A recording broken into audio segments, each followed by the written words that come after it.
नाही, आमच्या माध्यमातून नाही तक्रार झाली, नागरिकांनी तक्रार केलेली आहे ती.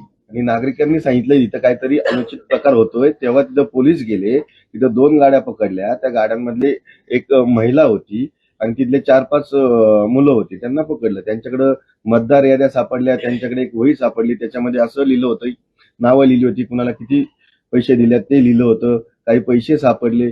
अशामध्ये तिथं जवळजवळ 15 लोकांवरती त्या दिवशी त्या रात्री गुन्हा दाखल झाला. त्यानंतर आम्ही भारतीय जनता पार्टीचे सर्व सहकारी, सर्व पदाधिकारी पोलीस स्टेशनला जाऊन त्या ठिकाणी जे पीआय आहेत त्यांची आम्ही त्या ठिकाणी तिथे जाऊन त्यांचा आभार मानले की तुम्ही चांगलं काम केलंय म्हणून.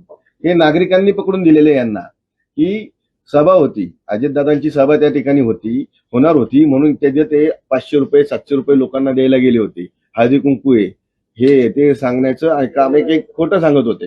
दादांच्या सभेसाठी ते पैसे वाटत होते लोकांना की दादांच्या सभेला गर्दी व्हावी, हे व्हावी. त्यामुळे आणि पहिल्यांदा दादांचा नारळ फोडायला काय पैसे वाटावे लागतात? एवढा मोठे राज्याचे उपमुख्यमंत्री येणारे, नुसतं पोस्ट टाकली तर तिथं 10,000 लोक यायला पाहिजे ना. पैसे वाटून लोक कशाला बोलवली पाहिजे तिथं? त्याकरता हे भारतीय जनता पार्टीचे उमेदवारांनी कोणाला पैसे गोळा करून तिथं नारळ फोडायला बोलवलं नाही. कुठल्या नेत्यांना ना म्हणे, आमचे ज्येष्ठ नेते ज्येष्ठ पदाधिकारी आहेत त्यांच्या हस्ते तिथं नारळ वाढून आम्ही प्रचाराची सुरुवात केली.